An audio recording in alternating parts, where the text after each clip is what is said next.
नमस्कार, मैं हूं बाबर अंसारी और आप देख रहे हैं सच की नज़र। देखिए आज की कुछ खास खबरें, और जो भी हमारे चैनल पर नए हैं चैनल को सब्सक्राइब ज़रूर करें और बेल आइकन दबाना ना भूलें।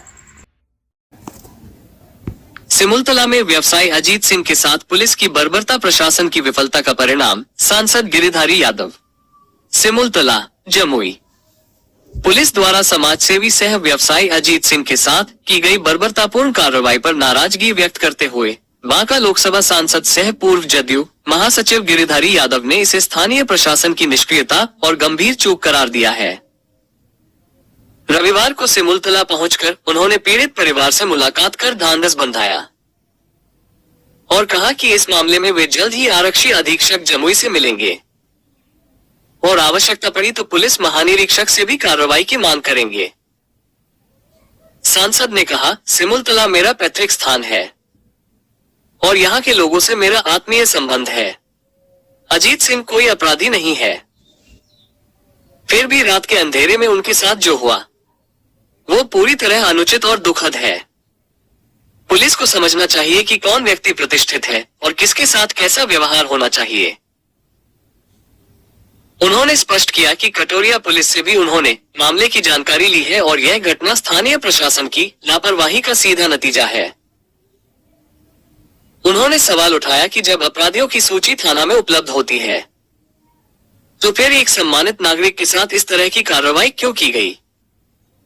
दारू बालू कारोबार पर भी उठाए सवाल। गिरिधारी यादव ने स्थानीय लोगों द्वारा उठाए गए आरोपों पर चिंता जताते हुए कहा कि थाना की मिलीभगत से बालू और शराब का अवैध कारोबार खुलेआम चल रहा है, जबकि सरकार ने इस पर रोक लगा रखी है। उन्होंने कहा कि इन शिकायतों को वे वरीय अधिकारियों तक पहुंचाएंगे और दोषियों के खिलाफ सख्त कार्रवाई की मांग करेंगे। सांसद ने ये भी कहा कि घटना के बाद पीड़ित के परिवार पर दर्ज मामले को जांच के बाद वापस लेने की अनुशंसा भी करेंगे। साथ ही उन्होंने क्षेत्रवासियों को आश्वस्त किया कि अब वे अपने पैतृक क्षेत्रों का भी नियमित दौरा करेंगे ताकि स्थानीय समस्याओं का समाधान हो सके।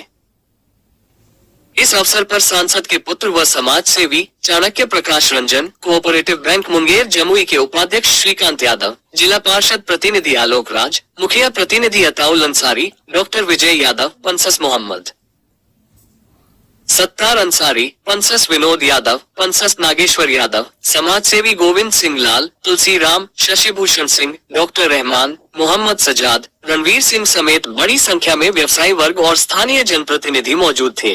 प्रकार है और इस तरह की घटना क्या पुराने दिनों की याद को नहीं ताजा करा रही है? सबसे पहला बात है, जो आप लोग मीडिया के बंधु हैं, आप लोगों ने इस मुद्दा को सही तरीके से उठाया है, हम पेपर में पढ़े। सबसे पहले कि जो सिमुलतला का थाना का जो लोकल पदाधिकारी है उसका फेलियर, उसको बताना चाहिए था कि अजीत सिंह जी यहाँ के प्रतिष्ठित आदमी है, सम्मानित आदमी है, कोई गलत काम में इनका रिकॉर्ड नहीं है, सब आदमी का थाना में रिकॉर्ड रहता है, जितना बदमाश आदमी है। ये बता देता तो बात वही खत्म हो जाती, लेकिन उन लोगों ने, उनका फेल्योर है। कोई भी बाहर का पुलिस, मेरा भी घर इसी थाना के अंदर है, जन्म स्थान यही है, मेरे ऊपर कोई वारंट दिल्ली में निकल जाएगा तो यहाँ के जो थाना के लोग हैं उसको बताना पड़ेगा कि ये एमपी का घर है, हम आपको बात करा दें। इसी प्रकार अजीत का हमारे सम्मानित आदमी है यहाँ पे, उसको बताना चाहिए था ये लोकल थाना का फेल्योर। क्या ये घटना पुराने दिनों को, जो पहले लोग बोलते थे कि जंगल राज है, क्या उसका पुनरावृत्ति है? क्या ये जंगल राज का बात नहीं है और किसी राज का बात नहीं, लोकल लोग जो हमारा यहाँ जनप्रतिनिधि है उसका भी फेल्योर है। वो लोग का प्रशासन पर कोई दबाव नहीं। जैसे स्थानीय लोगों का आरोप है कि यहाँ पर स्थानीय थाना के द्वारा बालू है, दारू है, कि अवैध कारोबार चल रही है, उसमें बेलगाम है पुलिस, विपरीत यहाँ के जो प्रतिष्ठित लोग हैं वो प्रताड़ित हो रहे हैं, ऐसा क्यों? ना, हम आज आए हैं यहाँ बहुत लंबे दिनों के बाद, फिर अपने जन्म स्थान पर आज हम आए हैं, तो निश्चित तौर पर हमको शिकायत मिली है कि बालू बृहद पैमाने पर अवैध ढंग से यहाँ चलाया जा रहा है। हम एसपी साहब से जम्मू में जाके मिलेंगे, उनसे बात करेंगे सारी बातों को, और बोलेंगे कि आप एक जांच कमेटी गठित करिए कि बालू बेच रहा है अवैध रूप से, तो ये गलत है, सरकार की नीति के खिलाफ है, जो कर रहा है तो उस पर कार्रवाई कराए। अजीत बाबू के फैमिली के ऊपर घटना के बाद भी सिमुलतला थाना में मामला दर्ज किया गया है, इस संदर्भ में आप क्या बताएं? ये संदर्भ में भी हम जम्मू के एसपी साहब से बात करेंगे। तो क्या पीड़ित परिवार को इस संदर्भ में क्या कानूनी लाभ मिल पाएगा? वो क्या कानूनी प्रक्रिया हो तो एसपी साहब से बात करने के बाद आपको बता सकते हैं। वैसे हम कहेंगे ये गलत हुआ है इस परिवार के साथ, इसीलिए आप इस केस को देखिए, इस केस को ख़त्म करिए। मान लीजिए कि अजीत सिंह के साथ केस हुआ था, वारंट था, लेकिन पुलिस के द्वारा उनके साथ बेरहमी से मारपीट करना कहाँ से उचित है? हम तो जब अस्पताल में भर्ती हैं अजीत सिंह जी, दिक्कत तो है, कुछ ऐसे थोड़े भर्ती हो गए होंगे। इस बात को भी हम जो क्या पुलिस को मारपीट करना यह उचित था क्या? नहीं, एकदम अनुचित है, अन्याय है। उसके बारे में भी हम अपने जो बाका के जो पदाधिकारी हैं उससे भी बात करेंगे कि आपने ऐसा क्यों किया, क्योंकि वहाँ की भी पुलिस थी। हम वहाँ भी बात करेंगे, यहाँ भी बात करेंगे दोनों एसपी से कि इस तरह की कोई घटना नहीं होनी चाहिए। कोई हीनियस क्राइम रहे, कोई बड़ा क्रिमिनल रहे तो रात में पुलिस 1 बजे जा सकती है। कोई साधारण वारंट में, गवाह के वारंट में या कोई छोटा मोटा वारंट में या किसी प्रतिष्ठित आदमी के रात में नहीं जाना चाहिए। वो खबर करना चाहिए। सिस्टम भी यही है कि आप खबर करिए, वो बिल करें।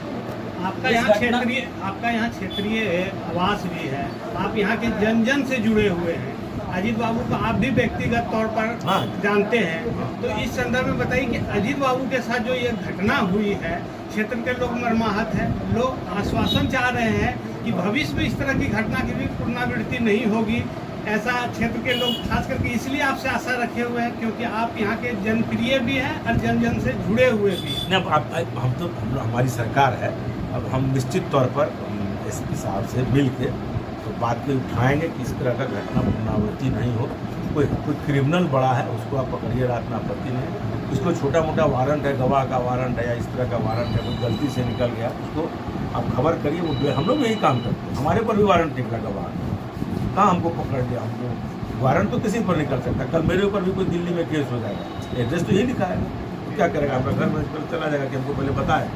इस घटना में शामिल पुलिसकर्मियों के साथ क्या कार्रवाई होनी चाहिए? हम उसको बोले जब तक एसपी साहब से मिलेंगे नहीं क्या घटना है तभी बताएंगे आपको क्या हुआ है नहीं हुआ, लेकिन अजीत सिंह जी को न्याय मिले। सिमुतला थाना अध्यक्ष सिमुतला वासी त्रस्त है। हम वो नहीं करा, जब बालुए बिक रहा है तो उसमें त्रस्त का क्या हुआ? सरकार का नियम है कि अवैध बालू नहीं बिके, और सारे लोगों ने यहाँ कहा कि रोज अवैध बालू बिक रहा है, तो प्रूफ है कि गलत हो रहा है। अवैध बालू तो बेचना ही नहीं है, तो नियम है। और जो भी यहाँ तो हमारे सरकार में अवैध बालू मिलने से एसपी और डीएसपी तक सस्पेंड हो रहा है, तो थाना प्रभारी कहाँ है? हम थाना प्रभारी को कोई बात नहीं, हम लोग तो मजबूती से इस बात को एसपी के यहाँ उठाएंगे कि सारे जनता ने कहा है कि अवैध बालू बिक। क्षेत्रवासियों को आप क्या आश्वासन देंगे सर? हम लंबे दिनों से हम यहाँ नहीं आ पा रहे थे, निश्चित तौर पर हम अपना आना जाना रखेंगे। हम सोच रहे थे कि ठीक है कहाँ हम जाकर अपने क्षेत्र में व्यस्त थे, लेकिन हम इस पर ध्यान देंगे। अब समस्या आ रही है तो उसको देखना पड़ेगा। हमारा घर है, हमारा ये दायित्व बनता है कि हमारे जो ग्रामीण हैं वो परेशान नहीं हो। ये मातृभूमि है आपका, लोगों का स्थानीय समस्या है, अस्पताल का लोगों की समस्या है, ये दूसरे दिन बात करेंगे। आज हम सिर्फ अजीत सिंह जी के सांत्वना के रूप में उनके साथ जो गलत व्यवहार हुआ, उनके साथ जो मारपीट किया गया पुलिस द्वारा, उसके लिए हम आए हुए हैं, और बाकी डेवलपमेंट और सारी बात हम दूसरे दिन आके